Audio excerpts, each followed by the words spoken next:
నొప్పి మాయం సర్జరీ దూరం మోకాలు మరియు నడుము నొప్పులను ఇకపై భరించాల్సిన అవసరం లేదు. ఆపరేషన్ లేకుండా అత్యాధునిక చికిత్స. Indo British advanced pain clinic అధునాతన సాంకేతికతతో ఇప్పుడు బంజారాహిల్స్ తో పాటు మదీనాగూడలో. బీఆర్ఎస్ అధిష్టానం ఎక్కడ పోగొట్టుకున్నామో అక్కడే వెదుక్కునే ప్రయత్నంలో ఉందా? అంటే ఎక్కడ పోగొట్టుకున్నారో నిజంగా పార్టీ పెద్దలకు తెలిసొచ్చిందా లేక తెలిసిందని అనుకుంటున్నారా? ప్రత్యేకించి ఓ వర్గం ఓటర్లు తమకు ఎందుకు పూర్తిగా దూరమయ్యారో కనుక్కున్నారా?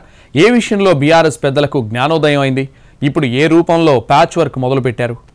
రాష్ట్రం ఏర్పడ్డాక 10 ఏళ్ల పాటు అధికారంలో ఉండి ఇక ఇప్పుడప్పుడే తిరుగులేదనుకున్న బీఆర్ఎస్ గత అసెంబ్లీ ఎన్నికల్లో అనూహ్యంగా ఓడిపోయింది.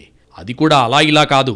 గ్రామీణ ప్రాంత ఓటర్లు కారు పార్టీకి వ్యతిరేకంగా కసిగా ఓట్లేశారన్న విశ్లేషణలు గట్టిగానే ఉన్నాయి. దీంతో ముందు దిమ్మ తిరిగిపోయినా మెల్లిగా కోలుకుంటూ కారణాలు వెతుక్కునే పనిలో పడింది బీఆర్ఎస్ అధిష్టానం. అధికారంలో ఉన్నప్పుడు ఏ వర్గాలు తమకు దూరం అయ్యాయో అని లెక్కలు చూసుకుంటూ వాటిని సరిచేసుకునే పని మొదలుపెట్టింది. ఈ క్రమంలోనే గిరిజనుల ఓట్లు తమకు పడలేదని తేలిందట. గిరిజన సామాజిక వర్గాల కోసం కొన్ని కార్యక్రమాలు చేసింది బీఆర్ఎస్ సర్కార్. అందులో ముఖ్యమైంది తాండాలకు పంచాయతీలుగా గుర్తింపు. వేరే గ్రామ పంచాయతీల్లో భాగంగా ఉన్న తాండాలను ప్రత్యేక గ్రామ పంచాయతీలుగా ఏర్పాటు చేసింది. ఇది గిరిజనుల దశాబ్దాల కల కాబట్టి ఇక ఆ ఓట్లన్నీ తమకేనని అనుకున్నారట బీఆర్ఎస్ పెద్దలు. అలాగే బంజారా భవన్ లాంటి ప్రత్యేక భవనాలు కట్టించడం, ప్రత్యేక గిరిజన బోర్డుల ఏర్పాటు, వాటికి చైర్మన్స్ నియామకం లాంటి కారణాలతో లంబాడా ఆదివాసీలు కారు గుర్తు మీద నొక్కేస్తారని అనుకున్నారట. కానీ గులాబీ పెద్దలు అనుకున్నదొకటి, వాస్తవంలో జరిగిందొకటి. గిరిజనుల ప్రాబల్యం ఎక్కువగా ఉన్న నియోజకవర్గాల్లో కారుకు రివర్స్ గేర్ పడింది. తెలంగాణలో మొత్తం 12 ఎస్టీ రిజర్వ్డ్ సెగ్మెంట్స్ ఉంటే వాటిలో కేవలం 3 చోట్ల మాత్రమే బీఆర్ఎస్ ఎమ్మెల్యేలు గెలిచారు. అందుకే పార్టీ పెద్దల్లో అంతర్మథనం మొదలైందట.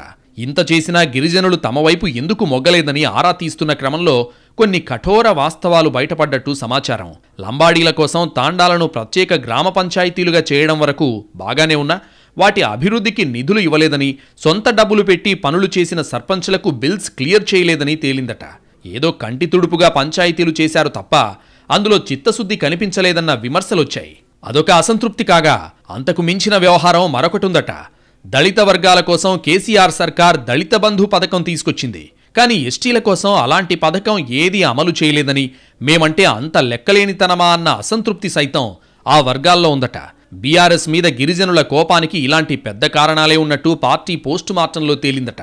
అందుకే ఇక ఎలాగైనా ఆ వర్గాన్ని దగ్గర చేసుకోవాలన్న టార్గెట్తో ప్యాచప్ వర్క్ మొదలుపెట్టినట్టు తెలిసింది. ఏం చెయ్యాలా అని ఎదురు చూస్తున్న టైంలో లగచర్ల ఘటన జరిగిందని వెంటనే దాన్ని అందిపుచ్చుకున్నట్లు చెబుతున్నాయి గులాబీ వర్గాలు.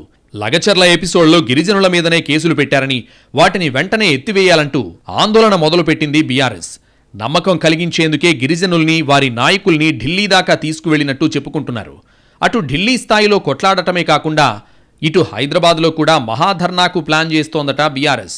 లగచర్ల ఎపిసోడ్ని బేస్ చేసుకుని రాష్ట్ర వ్యాప్తంగా గిరిజనులు ఎక్కువగా ఉండే నియోజకవర్గాల్లో వీలైనంత ఎక్కువగా ఆందోళన కార్యక్రమాలు నిర్వహించాలనుకుంటున్నట్టు చెబుతున్నాయి పార్టీ వర్గాలు. ఇలా మొత్తంగా తెలంగాణ ఎన్నికల ఫలితాల్లో కీలక పాత్ర పోషించే ఎస్టీ నియోజకవర్గాల్లో తిరిగి పుంజుకోవాలన్నది గులాబీ అధిష్టానం ప్లాన్గా చెబుతున్నారు. వాళ్ల ప్రయత్నం వరకు ఓకే గాని ఎంతవరకు వర్కౌట్ అవుతాయన్నది ఇప్పుడే చెప్పలేమంటున్నాయి రాజకీయ వర్గాలు.